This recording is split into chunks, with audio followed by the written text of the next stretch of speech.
Long ago, in the heart of Africa, there lived a man whose voice shook the world. He was not a conqueror. He was not a tyrant. He was a king, born with grace, wisdom, and fire. When powerful nations invaded his land, he stood alone before the world and cried for justice. But the world turned away, and with quiet pain he said, "It is us today, it will be you tomorrow." They laughed, but history proved him right. This is the story of Haile Selassie, the Lion of Judah, the emperor who defied Mussolini, and a man whose name still echoes through time. Before there was Haile Selassie, there was a land, Ethiopia, a land of high mountains and endless skies, a land whose roots go deeper than time itself. It was here that ancient kings built the Aksumite Empire, where traders once exchanged gold, incense, and ivory.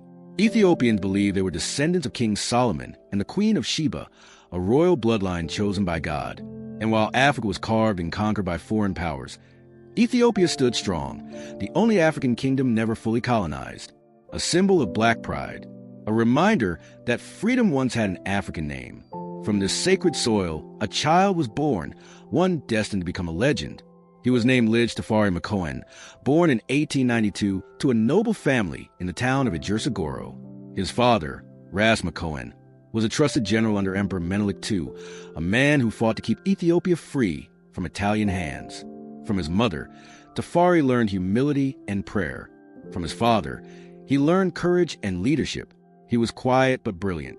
While other boys played in the fields, Tafari read books, studied languages, and dreamed of modernizing his kingdom. Elders whispered that he was different, that his eyes carried the calm of a wise man and the strength of a lion. When his father died, the boy was heartbroken, but that loss became his fire. He vowed to continue his father's dream, to make Ethiopia strong and respected before the world. In 1930, the prophecy was fulfilled. Ras Tafari Makonnen was crowned Emperor Haile Selassie I, meaning power of the Trinity. The ceremony was grand beyond imagination. Kings, priests, and leaders from every corner of the world attended. The crown was made of gold and studded with diamonds. And as the choir sang, the emperor lifted his hands and prayed for peace. The newspapers called him the King of Kings, the Lion of Judah, the defender of the faith. Haile Selassie was not only a ruler, he was a reformer. He built schools, hospitals, and a modern army. He abolished slavery. He wanted Ethiopia to stand shoulder to shoulder with the modern world. But in Europe, another man was rising, a man who saw Africa as a playground for power. His name was Benito Mussolini. It was 1935. Mussolini, the dictator of Italy, wanted revenge for Italy's defeat 40 years earlier at the Battle of Adwa. He wanted to prove that no African nation could stand against Europe. And so he sent his army, hundreds of thousands of soldiers, across the Red Sea to invade Ethiopia. The sky grew dark with warplanes. Villages burned. Men, women, and children fled for their lives. The Italians dropped poison gas in the air. They attacked hospitals and churches. But the Ethiopians fought with all their strength. Still, they could not match Italy's modern weapons. Soon the emperor's palace was surrounded with a heavy heart. Haile Selassie went into exile, not out of fear, but to seek justice. He traveled to Geneva, to the Great Hall of the League of Nations, the world's highest council. There, standing before the white leaders of the world, he spoke words that would echo for eternity. "I ask you to look into your consciences and answer me. If you do not stand for justice today, you will fall tomorrow when injustice comes for you." The world listened, but did nothing. Ethiopia fell, but her spirit did not die. For 5 long years, Haile Selassie lived in exile in England. He watched his beloved Ethiopia suffer, but he never gave up. He prayed every morning. He sent messages of hope to his people through radio broadcasts. And when World War II broke out, he saw his moment.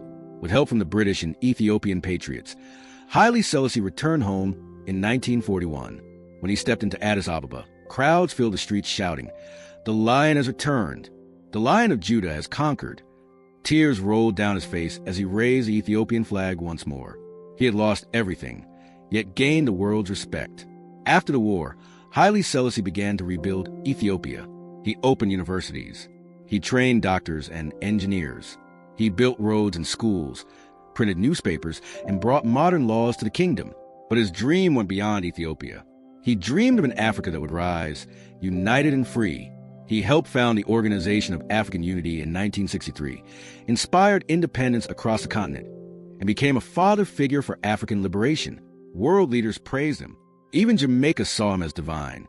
Far away in the Caribbean, a new faith was being born, the Rastafari movement. They believed Haile Selassie was the promised Messiah, the return of the true King of Kings from the line of Judah. They called him Jah. They sang songs in his honor.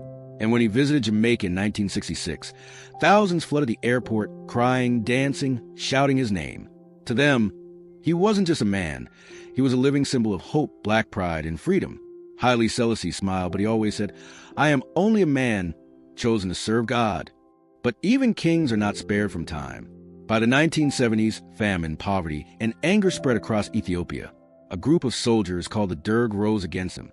In 1974, after 44 years on the throne, Haile Selassie was removed from power.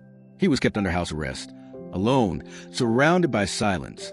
A year later, the Lion of Judah passed away quietly. Some say he was killed. Others believe he simply went home to rest. Today, Haile Selassie's name still lives, in churches, in reggae songs, and in the hearts of those who dream of freedom. He was not perfect.